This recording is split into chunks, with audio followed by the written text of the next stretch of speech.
¿Por qué valdría la pena tener un perfil como el mío en tu lista de finalistas? Bueno, en la lista de finalistas, uno, porque tengo una experiencia internacional. He tenido la oportunidad de participar en múltiples procesos electorales en diferentes posiciones, en diferentes aspectos, en diferentes partes del ciclo electoral. He tenido la oportunidad de poder ayudar a construir sistemas electorales y discutir leyes y tener una perspectiva global y tener una perspectiva que te permita no solo entregar buenas elecciones, sino tener una aceptación, una credibilidad, ¿no? Y hay mecanismos para hacer esto con los términos con los estándares internacionales y el mismo instituto. ¿Por qué valdría la pena tener a alguien así? Creo que les puedo proporcionar algo que es valioso, ¿no? Es esta experiencia desde diferentes ángulos, ¿no? Yo creo que en las condiciones que está el país, tener experiencias de organizar procesos en ambientes bastante volátiles o frágiles es un valor agregado que tendría el instituto. Pues yo creo que un organismo electoral, una autoridad electoral, pues necesita tener varias cualidades, ¿no? Uno, necesita tener un buen personal, ¿no? Porque aquí tú tienes varias, como finalmente tú tienes algo que no puedes controlar, que es todo el sistema legal, el marco que te dice qué puedes y qué no puedes hacer y cómo tienes que hacerlo. Entonces, uno, tienes que tener un buen entendimiento de qué es lo que se supone que tienes que hacer, cómo lo tienes que hacer, ¿no? La capacidad técnica, la capacidad humana, ¿no? Eso es importante. Y también tener cuáles son los principios, qué estamos haciendo, ¿no? Este principio de organizar, o sea, aquí tienes una gran responsabilidad, que es traducir los votos, la participación de los ciudadanos en puestos tanto una de las características es que tiene que tener la capacidad no solo técnica de organizar un buen proceso, sino la capacidad de poder comunicar cómo está haciendo ese proceso, porque un proceso electoral no solo tiene que estar bien organizado, tiene que parecerlo, porque aquí hay una cuestión de percepción de los ciudadanos y también los partidos, ¿no? Cada uno de los actores que forma parte del proceso electoral tiene que también, ¿no?, ser parte y estar llevando y ver que el organismo, uno, cumple lo que tiene que hacer, dos, está escuchando también qué los actores están diciendo y responder a eso, porque finalmente, aunque aquí es una paradoja, porque es un trabajo muy técnico que tiene responsabilidad, que tiene consecuencias políticas increíbles. Tener un proceso que a la hora el día electoral o a la hora de dar resultados no tiene la capacidad para comunicarlo, para resolver si hay algún tipo de querella, sino darle unos 10. Pensándolo también con esta perspectiva electoral, que además es triste de ver cómo el sistema mexicano, que fue uno de los que promovió muchos estándares y buenas prácticas a nivel internacional, vamos perdiendo ese lugar, ¿no? Entonces, yo en términos le pondría un 7, ¿no?, de una escala del 1 al 10, porque ni todo es malo, ni todo es bueno, ¿no? Y hay mucho espacio para mejorar y para hacerlo todavía, para llegar a ese 10, ¿no? O sea, tener un organismo del que todos nos sintamos orgullosos y orgullosas. Pues yo creo que una de las primeras cosas es establecer un diálogo institucional, ¿no? O sea, la selección, ¿no?, el organismo que la verdad no es una isla, es parte de una red tendría que ser parte de una red de gobernanza que permite, ¿no?, construir, porque tú no las haces solitas, tú vas a necesitar los edificios de las escuelas de la Secretaría de Educación Pública, necesitas hablar con seguridad, necesitas hablar en algunos casos hasta con la Sedena, ¿no? O sea, tú no lo haces solo. Entonces, uno sí tendría una línea de comunicación institucional, porque desafortunadamente en lo que hemos visto en los días pasados, pareciera que la institución son dos personas, y la institución no son dos personas. No hay un posicionamiento institucional, ¿no?, que nos diga, bueno, aquí las labores del instituto son tales y cuales, ¿no? Y de ahí vas construyendo esta red de gobernanza, ¿no?, que tiene que ver con las otras instituciones, cómo vas a colaborar, cómo vas a enfrentar todos estos retos, porque ahora, en el contexto que tenemos que pensar e imaginar elecciones, ¿no? Estamos en una realidad que para muchos, ¿no?, es inconcebible, ¿no? O sea, ahora tenemos que estar... Tampoco es que no haya pasado antes. O sea, en el 2014, cuando fue el brote de ébola en África Occidental, ¿no?, se llevaron a cabo elecciones en Liberia, ¿no? Y se siguieron, y sí había una cosa de cómo puedes atender frente a estas nuevas circunstancias que no hay plan. Entonces, uno, la comunicación institucional. Dos, ¿no?, el instituto debe ser un espacio de diálogo. Un espacio de diálogo, porque ahí conjugas tanto a los representantes de los partidos políticos y los poderes legislativos. Una declaración conjunta, llamar a una reunión, ¿no?, pública de partes, y entonces sí tener un diálogo. ¿Cuáles son esas que tengan dudas y tenemos que atenderlas? No es con un pleito, sino con comunicación y transparencia, diálogo. Primero, para aclarar, no es que estas cosas no se estén haciendo, ¿no? Lo que nos queda claro es que de la manera que se están haciendo son insuficientes, porque de otra manera no tendría que haber este debate, ¿sí? Yo sí, efectivamente, a ver, el INE es un órgano electoral de primer nivel, ¿eh? Y es un poco prestigio que tiene fuera de México, no es el prestigio que tiene en México, ¿sí?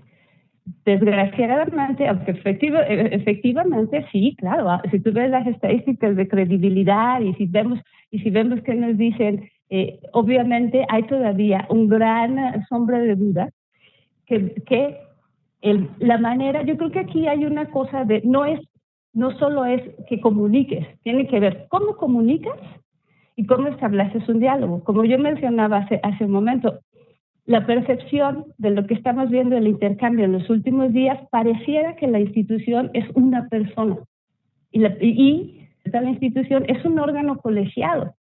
Hasta el momento, en ninguno de los sesiones que han tenido han discutido o sea, nosotros como institución, que además es una institución súper importante, o sea, la estabilidad, ¿no?, el poder del país está en juego.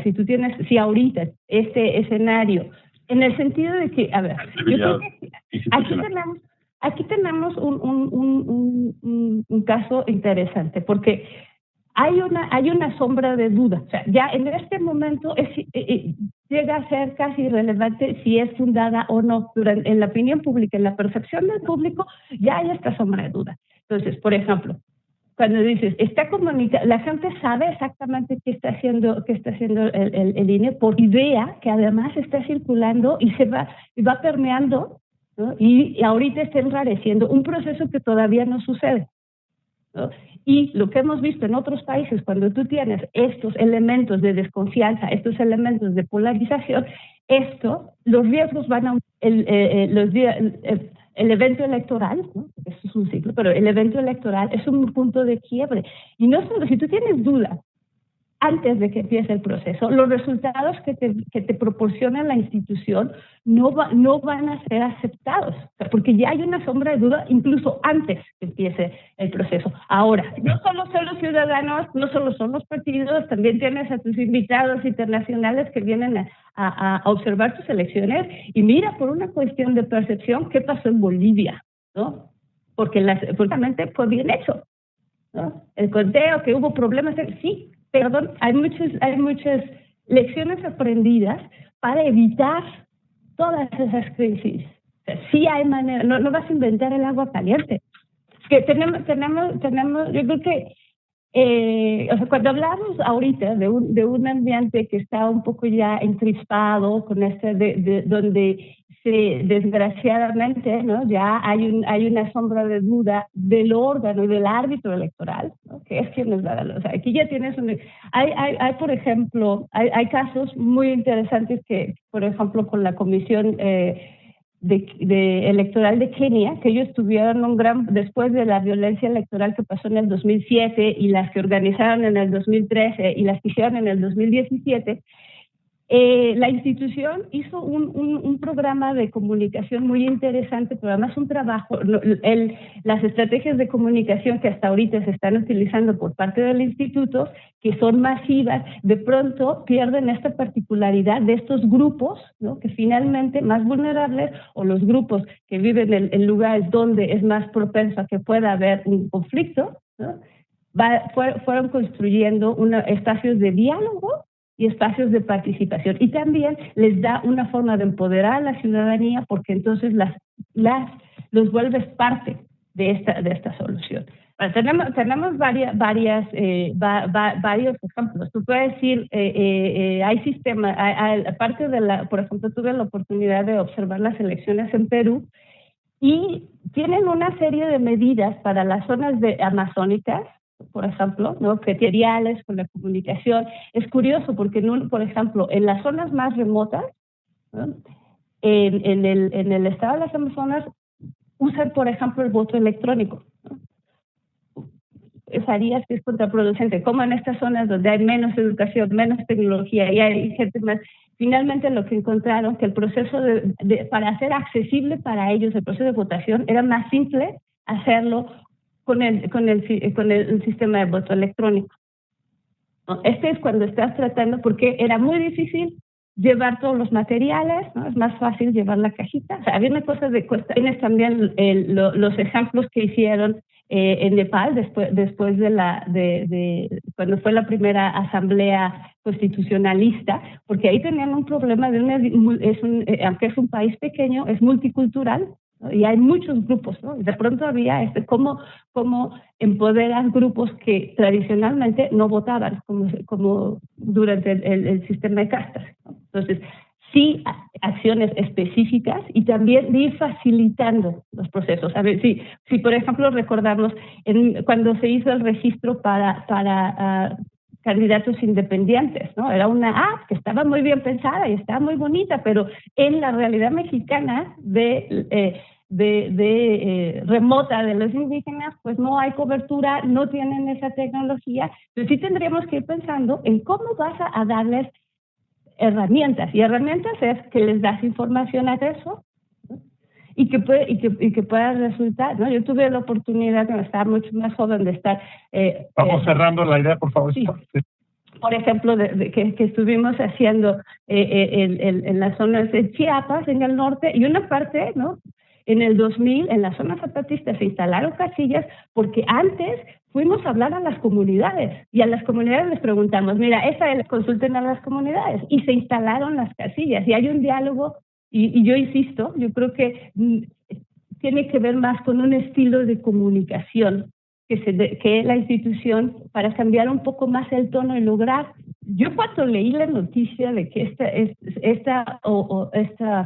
este proceso de selección iba a suceder, yo todavía estaba en Perú, ¿no? Y sí fue una cosa, o sea, la verdad, fue una cosa como una chispa, ¿no?, de entusiasmo, que es, bueno, para mí esta es la oportunidad de poder ayudar, ¿no? Y no porque tenga mucho que ofrecer, pero aún mi pequeña experiencia sí en este momento puedo ayudar y puedo aportar, ¿no? Claro que podría estar trabajando en otras partes, ya lo he hecho, ¿no? Pero la satisfacción de poder, y aquí me ayudó para ir a tantos lugares y luego poder volver, y es un poco de devolver, ¿no? Cerrar ese ciclo y devolver y servir, ¿no? Es una cuestión de servir, porque efectivamente podría tengo otras opciones, ¿no? Ahora, entre la amenaza de un conflicto real, pues yo creo que conflicto real entre intelectuales, bueno, mira, si los intelectuales discuten, está bien, ¿no? Eso no tiene un efecto en las calles. Yo creo que sí es importante que vayamos pensando. Sí, bueno, es que aquí, y además ahora tienes otro nuevo reto. A ver, sí. Cuando hablamos, es curioso, porque en México estamos teniendo participación electoral del nivel de las democracias establecidas, ¿no? O sea, las últimas elecciones locales en Inglaterra en Inglaterra. Fue como del 43%, ¿no? Y esa tuvo una alta participación. Entonces, aquí, ¿por qué hay una apatía? Es muy curioso que tengamos un padrón tan grande, porque bueno, aquí todo el mundo necesitamos una credencial de elector, pero no vamos a votar. Entonces, tenemos un derecho-obligación que no se cumple. ¿No? Tenemos también esta idea bueno, y eso no solo resuelve crear ciudadanía y educar a la ciudadanía, no te lo resuelve solamente electoral, ¿no? Tiene que ver con una estrategia de educación y va más profundo. El abstencionismo es yo creo que tiene que ver es por qué yo tendría que votar, ¿no? Aunque hay esta idea, ¿no? Ha sido muy un éxito esto de que no vayas a votar, ¿no? La gente lo está tomando muy literal y creo que se ha perdido un poco. La gente aprendió el precio, ¿no? el valor, el costo de un voto, pero no el valor, ¿no? Yo creo que eso sí es para el valor de este voto. Esta experiencia de tener una elección con tantos votos, ¿no? Yo creo que no es menor, ¿no? Aunque el 30% de los electores no participó. Entonces, sí, efectivamente tiene que darles esta certeza de por qué mi voto cuenta. ¿Por qué tengo que ir a votar si todavía tenemos que mantener sana distancia, ¿no? ¿Cómo lo voy a hacer sin exponerme? Y eso sí es algo que el instituto tiene que trabajar, que además tiene capacidad. Han hecho en el pasado han hecho buenas campañas, han hecho buenos materiales, que sí se puede. Sí, se tiene. Yo considero que una parte es como reajustar la estrategia que estamos viendo. ¿Qué es lo importante? Y lo importante aquí son los electores. Pues es que aquí esa es una buena pregunta. Con un padrón que más o menos tiene 22 millones de electores, una población que te puede definir una elección, ¿no? Y que también, o sea, finalmente no solo son los que te pueden definir una elección, van a ser los futuros dirigentes, van a ser es la fuerza que van a tener moviendo a este país los próximos la población económicamente activa. Entonces, uno es una parte es con participación, con parlamentos abiertos, con entender cuál es el uso y además el impacto, porque no es solo por 100 votos. Si tú entiendes que tu voto se va a reflejar en políticas públicas, se va a reflejar en presupuestos, se va a reflejar en el sistema, se va a reflejar en tu vida cotidiana, logrado, y eso no se ha logrado en muchos lados, poder transmitir por qué es importante participar. Yo creo que hacerlo con los jóvenes en una serie de valores y de integrarlos, ¿no? Hay lugares donde a los jóvenes, por ejemplo, los incluyen en todas las casillas. Hay jóvenes, ¿no? Porque es una parte de irlos integrando y se vuelven también parte del proceso, y para ellos saber que también, o sea, les dan otro valor. Y yo creo que aquí estamos, y bueno, no solo aquí, en general no le estamos poniendo mucha atención a este efecto, a los votantes que van a hacerlo por primera vez y que va a determinar su primera experiencia, va a determinar su participación, bueno, tal vez no determinar, pero va a ser una gran influencia en esa primera experiencia para volver a la ciudadanía y demandar las respuestas a sus representantes o a sus gobernantes. La idea también de que la ciudadanía, el ejercicio, no se acaba a la hora de que depositas tu papeleta, ¿no? Tenemos que dar cuentas. Sí, bueno, primero tengo que decirles que estoy muy contenta de poder estar aquí y poder conocerlos.